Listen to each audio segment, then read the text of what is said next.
the children's wing, like the long hallway of offices.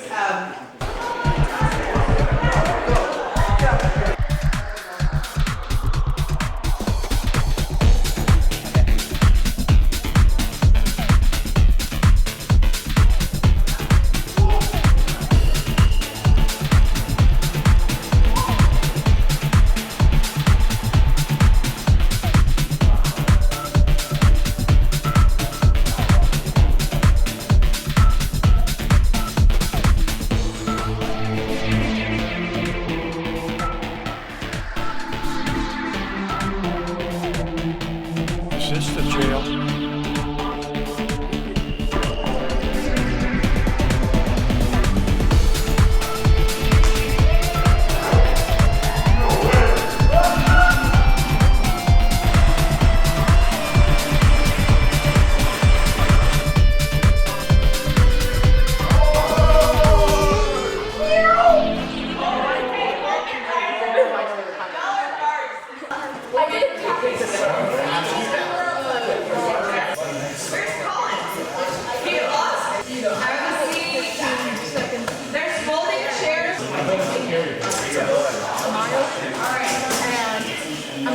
It's your first time with Clever Fishing.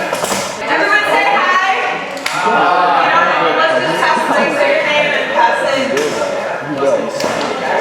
Sweet. Hey, Red, what stage are we on?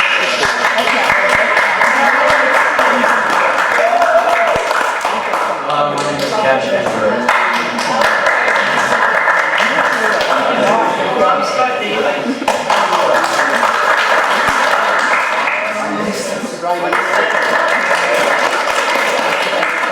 I'm Catherine Schultz. Really happy you're here. Welcome, go ahead and take a seat.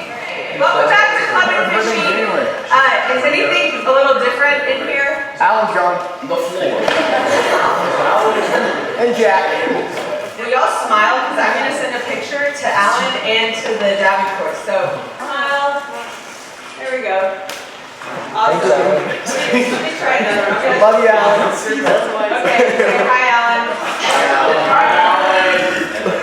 This is our huge announcement.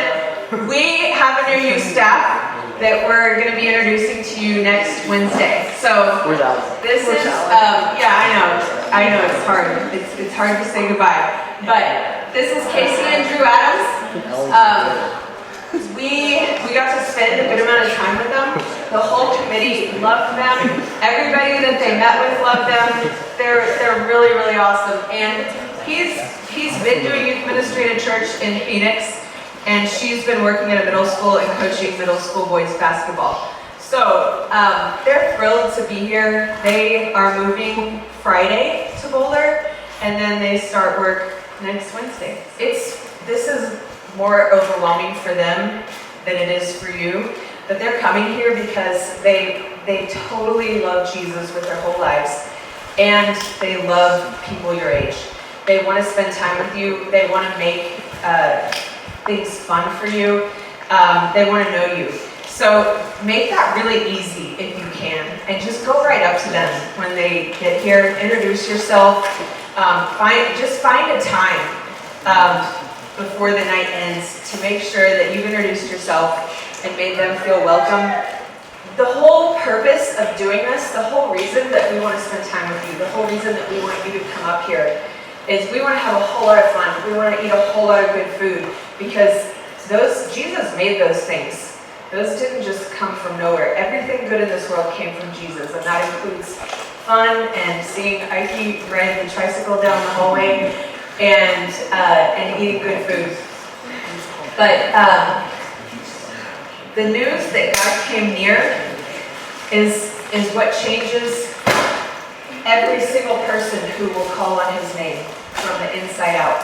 It changes everything about you. It changes the way you think. It changes the way you talk. It changes the way you spend your time. And it changes your choices for as long as you walk with Jesus. It changes everything about you. And I want to read you a passage from John 14 that I think is so amazing. He says, he says in verse 20, or actually in verse 19, he says, "Before long, the world will not see me anymore, but you will see me. Because I live, you also will live. On that day, you will realize that I am in my Father, and you are in me, and I am in you." That's not just for the disciples. That's for anyone who calls on the name of Jesus, anyone who believes in him for salvation. He says, "Whoever has my commands and keeps them is the one who loves me. The one who loves me will be loved by my Father, and I too will love them and show myself to them." That's the essence of God coming near. That he doesn't just come into the world. He comes for people as a whole, universally, and he also comes for people individually. He knows your name. He knows your thoughts. He knows everything about you. He knows you better than anyone else could ever know you. And all you have to do is just let him in and say that you want to be his. So that's the whole reason that we come and do this stuff that we do, because we want to see you experience the relationships that are deeper than just the surface stuff, and experience a God who is near, and to know more about who you are and what he wants with your life. And that happens just a little bit every single time you come. It doesn't happen all at once. But I've been going to church now. I didn't go to church in high school. I thought I didn't need it, but I started in college, so I've been going to church a long time now, and I honestly can't imagine my life without having a church family. And I've had 3 church families now, and they have each been the biggest blessings in my life. So I want to just read you 2 quotes from this book. And the first one, he says, "Christianity in its purest form is nothing more than seeing Jesus. Christian service in its purest form is nothing more than imitating him who we see. To see his majesty and to imitate him, that is the sum of Christianity." And then there's another quote that really, I know it had to resonate with me when I was in high school. He says, "Our problem is not so much that God doesn't give us what we hope for, as it is that we don't know the right thing for which to hope." And that's why all of your leaders are here, is to help you see who God is and what he's about, so that you know what to put your hope in. Because there's a whole lot of stuff in this world you can put your hope in that is going to fail you, but God will never fail you.